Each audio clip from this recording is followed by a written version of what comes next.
music, good times, surprise appearances. You never know what's going to happen. I'll tell you what's going to happen. Toby's going to drink me through. Fun time, we're all happy. One last chat. We're joined by a small portion of the Strumbellas, ladies and gentlemen. Exactly 1/3. Our band. Third That's right. of the Strumbellas have joined us. Thank you so much for stopping by. Where's the other 2/3 of the Strumbellas? They are doing sound check about 2 blocks away. Oh, you guys got the cushy gig. Yeah. It's good for They're you. doing the real work. You play it smart. See, you both have hats. You're smart. Yeah. I was just we were talking about haberdashers and haberdasheries and Milliners. for the female hats Yeah. because your hat game is on lock, sir. Well, thank you. It's I've always wanted to be a hat guy. right. I'm born and raised in Texas. If my father had his druthers, I'd be a cowboy, a Western hat wearing guy. Yep. I don't think that I can pull it off, but I want to be a hat guy. That's something I could get into. Wait, like your father wanted you to dress like a cowboy or Yeah, to be a cowboy? My dad is like, people throw the word cowboy around quite a bit, but I grew up, we have cattle, we still have a couple of head of cattle. We had goats and chickens. My father rode cutting horses. He rode bulls as a teen. He tried to get me into bull riding. I can ride horses. I would green break. Like, I've been in the life. My father, if you were to see him, you go, that is a big redneck. He dresses every bit the part. So if, yes, my father had his way, I would have 0 tattoos and more boots and bigger hats. But I digress. I moved to Austin instead. Does it, like, coming from a real cowboy family, does it make you mad when, like, kids from the city come, way up north, come down to Texas and play country music and act like we're cool? No, not at all, because it is absolutely a state of mind, because I would think that if you were to meet a real ranch guy, a ranch hand, someone who's worked on a real ranch, and they met my father, and he's not really a cowboy. You don't do this for a living. You have some land, you have some cattle, and you go out and feed them to drink beer. Like, you don't drive cattle. You don't live the life. So I guess some would say he might be a poser, but Yeah. it's all a frame of mind, But on that tip, why the music that you make? Why was that of your interest? The same reason I would assume that I grew up listening to that type of music and I got the hell away from it. Yeah. And I went into rock and roll, and maybe you were raised the opposite direction? I don't know. I mean, Simon grew up in with hip hop, right? I grew up with hip hop, but we're from small town Canada, and country music is the most popular music from my town, and like, it's the pickup truck capital. Right. Not as maybe crazy as Texas, but we grew up in the farmlands where lots of pickup It's all trucks around and you all the time. It's definitely part of the lifestyle. It's unavoidable in a lot of ways. And I grew up on a lot of country music. Like, being a child, being a one radio family, you don't have a lot of choice in the music that you listen to as a kid. And my father listened to country music. So, like, even nowadays, if you were to pop on, like, Golden Country, I would sing every effing song and blow your mind. Like, Toby, what are you doing? I thought you were into Mastodon. I am, and I can sing Crystal Gale. Step back. Like, I know that stuff. It's in me. I just shove it deep down inside along with my pain and anxiety. Right. Yeah. What about like a compromise? Keep the tattoos, live in Austin, but I could see you with a good giant white cowboy hat. You want to go like the 10 gallon? I don't know, but something like a real nice, Texas cowboy hat. What do you guys think? 10 gallon? Oh, they're not even paying attention to us. See, this is why I love my job. I can't wait to read the comments. Oh, the comments.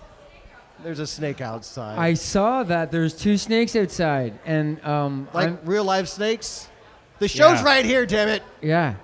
So speaking of snakes, you were just out in the country recording. Yeah. Well, a music video, yeah. So our new album that's coming is called Rattlesnake. Okay. Partly because I'm petrified of snakes.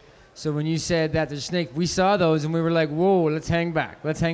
So we were on this set, and yes, the director of the video was like, all right, bring the rattlesnakes in. And we were like, obviously there's not real rattlesnakes here. Like, no one checked with you on this? Nobody checked with us. You didn't read? Zero idea. I don't read a lot of emails, so zero idea.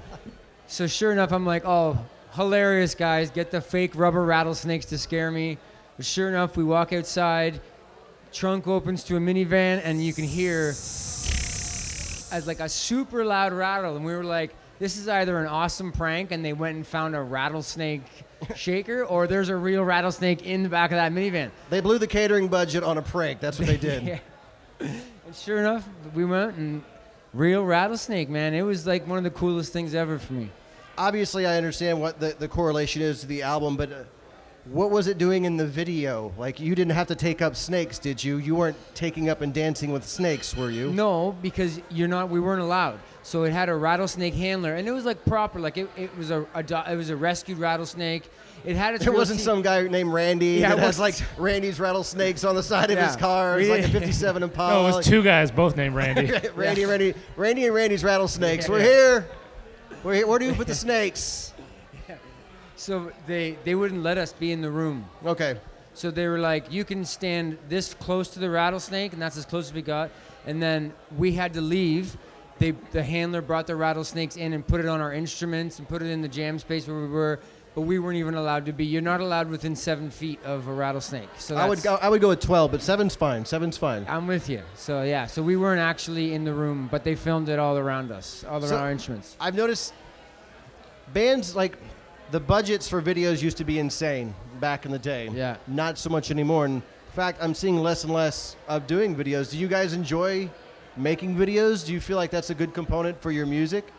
Because it's all about branding, baby, in this day and age. It's like a fun creative thing, but I do think bands need to figure out how to do the same or more with less now. We're lucky in Canada that there's some government funding for the arts, so sometimes that helps. But yeah, trying to scrape together the money for camera operators and production assistants and stuff, it's not easy. So tell me, I know about this because I have a couple of friends from Canada that were in a band with another friend. But yeah, there's a fund that kind of pays artists to be artists, correct? Yeah. If I told you the number that the Canadian government has given our band to support us over the past 10 years, your mind would go, pfft. I'm not going to say it, but like the government is insane with how much money they give to certain artists in our country. Like, when we meet American bands on the road, they're like, how do you guys do it? How do you guys do it? We're like, well, we got a $50,000 grant to do this tour.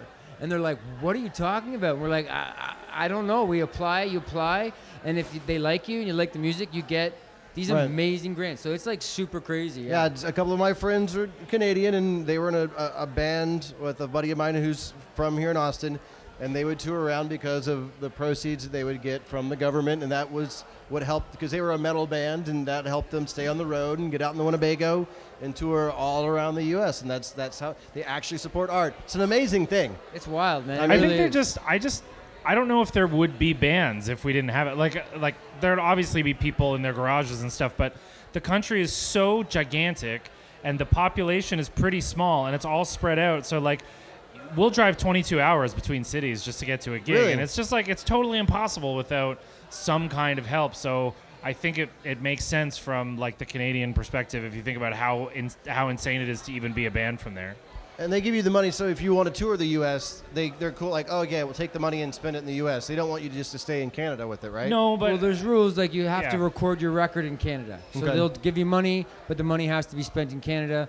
But there's international grants, too, where they give you money. And, yes, you can go tour around the world and spend the money. And they don't just send anybody, like, it starts small and then you build up. And right. Stuff. But do you have to be Canadian? Do you have to be born in Canada? Or can you move to Canada and become...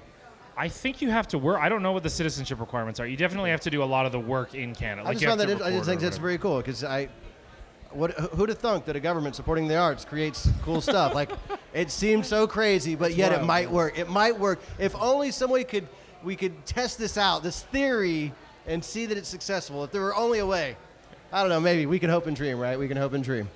All right. Well, welcome back to Austin, Texas, guys. Doing the video. Did you decide to do the video around South by, or did you decide to visit South by because you already had plans to come down here and do the video? There's a photographer. I only know her by her first name. Her name's Pune, who is local, I think. And so we really wanted to work with her. So photographer and videographer. So it just made sense while we were down here to work with her. And we were excited about it. Right on. Cool. Well, you got some shows coming up here in Austin.